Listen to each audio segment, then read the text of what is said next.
Эр өсүргөндө бастысы мынау сабактарына, яғни балапандарына назар аудару керекпиз. Сабактар өсүп кетсе дәм бере алмай калат экен.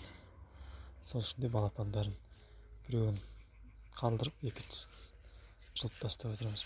Мына балапанды жұлуп тастайбыз, калдырамыз. Балапандар, яғни сиздерге көрсөтейин. Балапандарынан да дәм берип аткандар жерлер бар.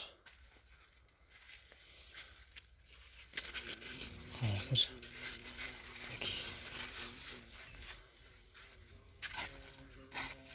минекей мынау балапандан дәм берип тур. Дәм бергеннен кийин опасын алып тастайбыз. Енді осымен тоқтайды, мына дәмдер өседі. Бұл собет өсіп кете берсе, дәм беруіне кедергісіз тиеді екен. Мына мысалы басын алып тастаймыз.